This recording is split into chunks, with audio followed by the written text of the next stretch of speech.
the business side of the music industry is like the below water part of an iceberg.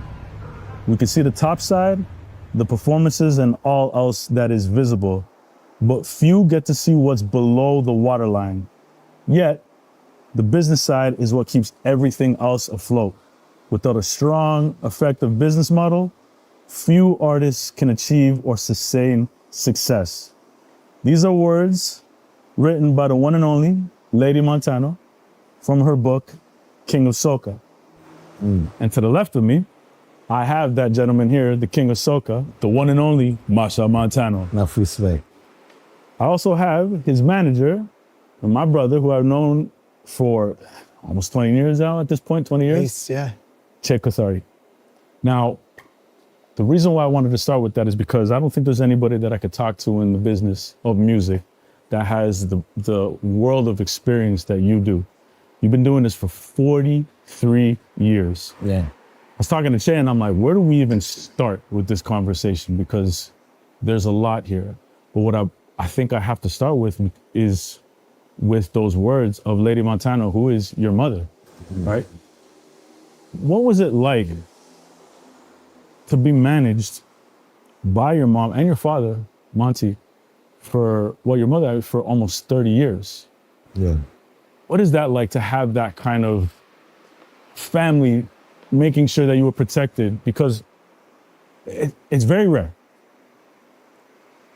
It's rare when you choose music as your business and you have your family support, especially your parents. Yeah. You know, because especially where we come from in the Caribbean, there was always seeing that education is the way out.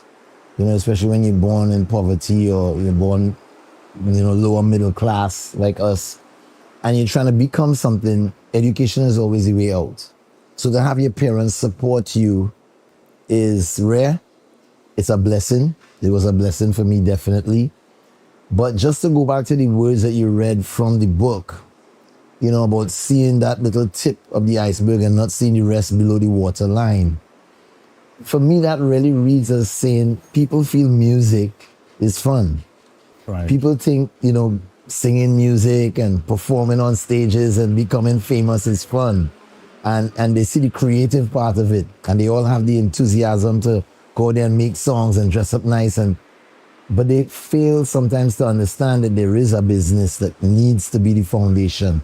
Structure, knowledge, experience. You need that sort of knowledge about how to become successful at what you do, how to develop your skills. So for me, my parents, not only were they supportive, but they were also aware that, you know, you have to develop a skill. You have to have education. Mm-hmm. And they kind of put those pillars at the forefront of our journey. They made sure we did good in school. There were rules that you could do music all you want. Once you come home and do your homework and get school out of the way, then you could rehearse. And they would sit there with us and watch us rehearse and be a part of it. But they also said, you know, two other pillars were you have to develop your skills. So you have to learn to sing, go for background vocals, learn some chords on the guitar, learn music theory on the piano, you know, do some drumming paradiddles to know rhythm. They made sure that was happening. Mm-hmm. And then they taught us about making money and saving money. You know, that was important. And you know, from there they would give us books about the recording business and the music business. Really? But it was, from very early we were reading books about business music, yeah.